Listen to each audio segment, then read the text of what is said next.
¿Qué monstruo obligó al mismísimo Zeus a abandonar su trono y huir como un simple mortal? Un terror tan descomunal que el rey de los dioses, incapaz de enfrentarlo, se disfrazó de carnero y huyó del Olimpo.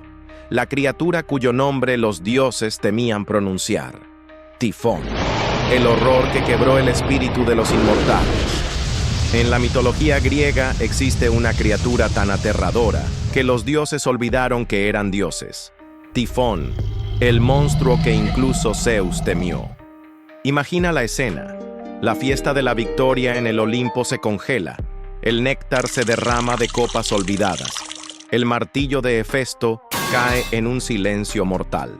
Los dioses, ebrios de poder, ven ascender desde el horizonte una sombra que devora las estrellas.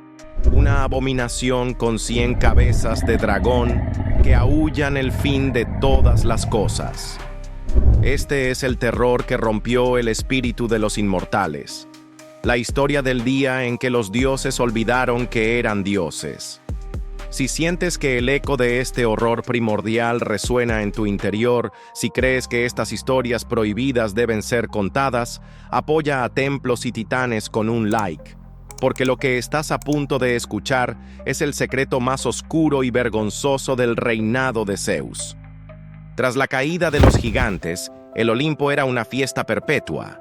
El néctar fluía como ríos, la ambrosía perfumaba el aire y las risas de los dioses resonaban con la arrogancia de quienes se creen dueños de la eternidad. Se habían probado a sí mismos contra sus padres, los titanes, y contra sus hermanos de la tierra, los gigantes.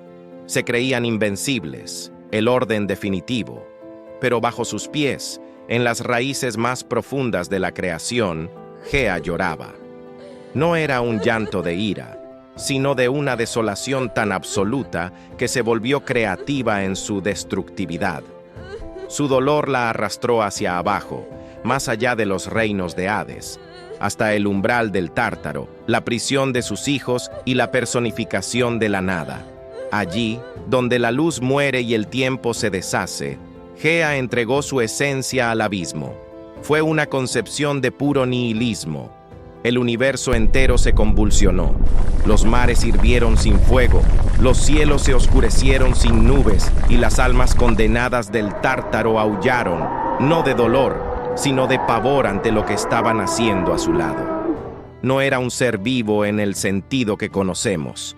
Era un punto final, era Tifón. Cuando Tifón ascendió desde las entrañas del mundo, la fiesta en el Olimpo se detuvo. No hubo un estruendo, sino un silencio repentino y total. Hefesto, el herrero divino, dejó caer su martillo, y el clang metálico fue el único sonido en un mundo que contenía la respiración. Apolo bajó su lira, su música ahogada por un pavor que no podía nombrar. Ares, el dios de la guerra, cuya alma era un incendio de furia, dio un paso instintivo hacia atrás, su mano temblando sobre la empuñadura de su espada. Lo que vieron no era un enemigo, era una imposibilidad. Imagina una criatura cuya cabeza no solo rozaba, sino que arañaba las estrellas, manchando la bóveda celeste con su presencia. De sus hombros colosales brotaban 100 cabezas de dragón, cada una pesadilla distinta. Algunas escupían fuego, otras veneno. Unas aullaban con la voz de leones, otras con el ladrido de manadas infernales, otras con el mugido de toros en estampida. Y la más terrible de todas, a veces, hablaba con la voz calma y resonante de los propios dioses, una blasfemia andante que se burlaba de la creación imitando a sus creadores. Sus ojos no eran fuegos, eran soles moribundos, 2 hornos de rabia incandescente que prometían la disolución. Su cuerpo, una montaña de plumas negras y escamas afiladas, estaba flanqueado por 2 alas tan vastas que cuando las desplegaba, no creaban una sombra, sino un nuevo tipo de noche, un eclipse de miedo. Y bajo su torso, donde deberían estar sus piernas, se retorcía un nido hirviente de víboras gigantes, cada una del grosor de un roble milenario, silbando una sinfonía de muerte. Este era Tifón, el padre de todos los monstruos, la obra maestra del odio de Gea. El dios Pan, mitad hombre, mitad cabra, señor de lo salvaje, fue el primero en ceder. Su grito no fue de guerra, sino de terror puro, un sonido tan primal que se grabó en el tejido del cosmos, dando origen a una nueva palabra: pánico. El pánico se rompió como una presa.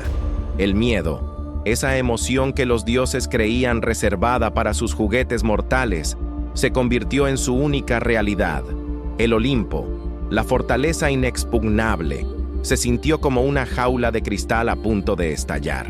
Y entonces huyeron. Uno por uno, los señores del universo se dieron la vuelta y corrieron.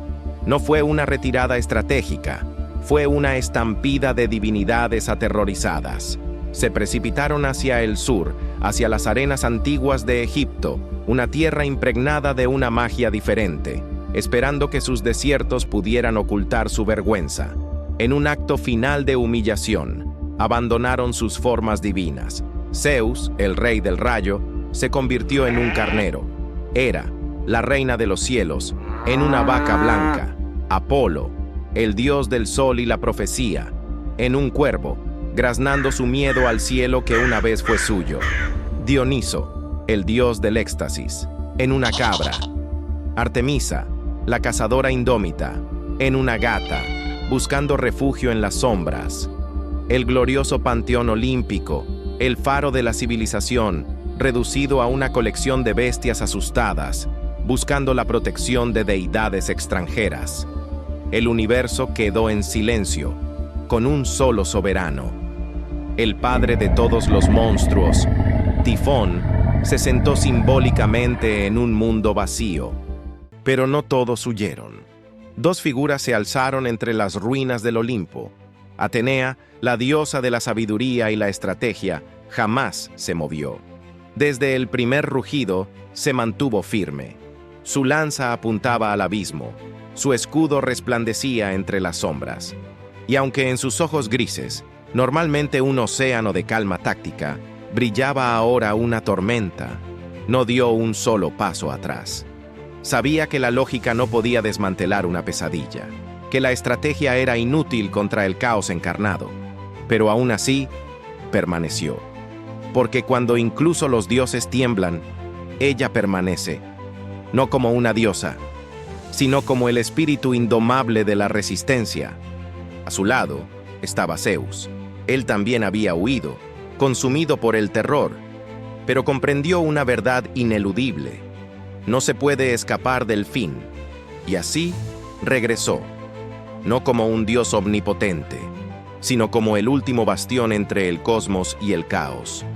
Su familia lo había abandonado, su reino estaba en ruinas, sus súbditos eran ceniza. Desde su trono de nubes y miedo, contempló el horror. Vio a Tifón arrancar la isla de Creta y lanzarla al mar como un niño arroja una piedra. Vio al monstruo beber ríos enteros para saciar la sed de sus 100 gargantas. Y en esa soledad absoluta, Zeus tomó una decisión. No lucharía por su corona, ni por su orgullo. Lucharía por el concepto mismo de la existencia, por la luz contra la oscuridad, por la forma contra lo informe, por el ser contra la nada. El rey del Olimpo se convirtió en una tormenta. El cielo, antes oscuro por la sombra de Tifón, se iluminó con la furia de 1000 soles. Desató un arsenal de rayos que hicieron parecer la titanomaquia un simple juego de niños. Cada relámpago era una lanza de energía pura, forjada con la rabia de un dios acorralado. El aire crepitaba, el espacio mismo se doblaba ante la violencia del asalto. El bombardeo era incesante, un diluvio de luz y sonido diseñado para desintegrar la creación. Pero Tifón era más antiguo que la creación. Recibió la tormenta como una montaña recibe la lluvia. Sus 100 cabezas de dragón respondieron al unísono, vomitando un contraataque de elementos prohibidos, fuego que no podía ser extinguido, veneno que disolvía la piedra, vientos huracanados que desviaban los rayos de Zeus. El universo se convirtió en el campo de batalla de dos singularidades.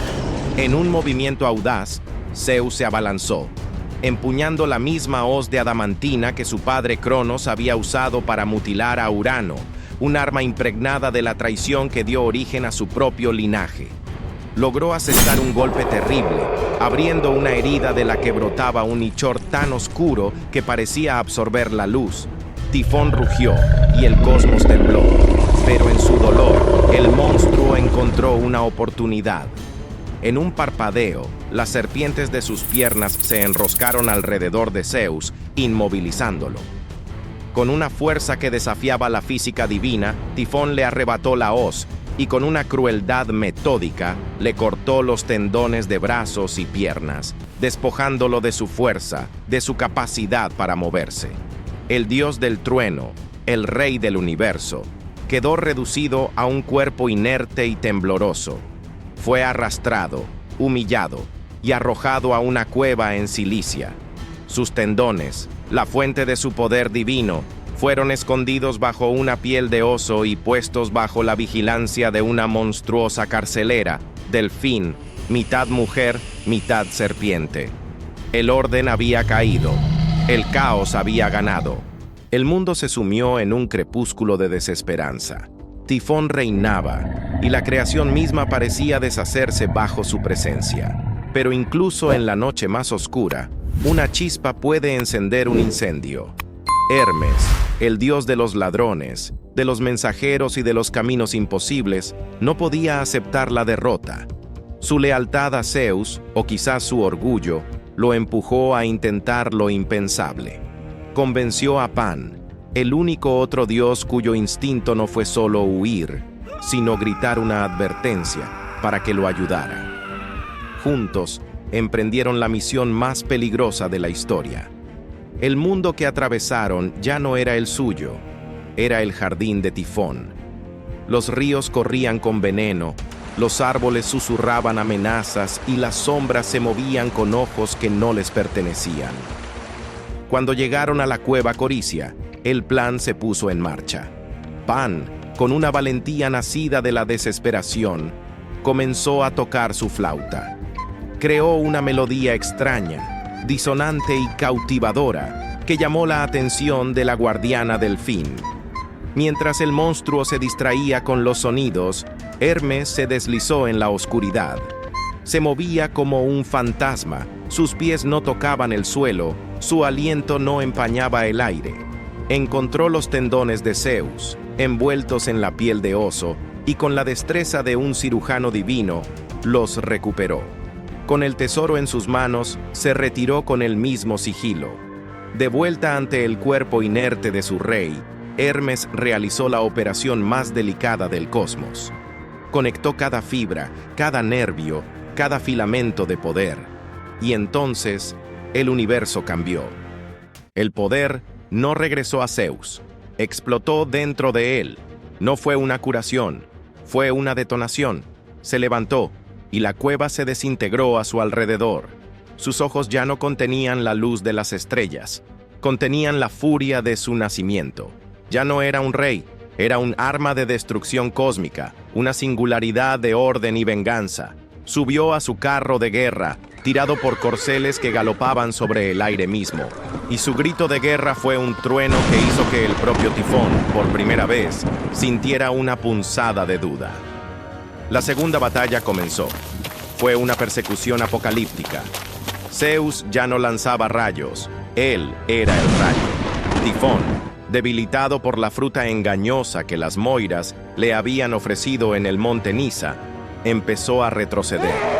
En Tracia, la batalla alcanzó su punto álgido. Las montañas que el monstruo arrojaba eran pulverizadas en el aire por los relámpagos de Zeus, y la sangre que brotaba de las nuevas heridas de Tifón tiñó las cordilleras para siempre, dándoles el nombre de Hemo, las montañas de sangre.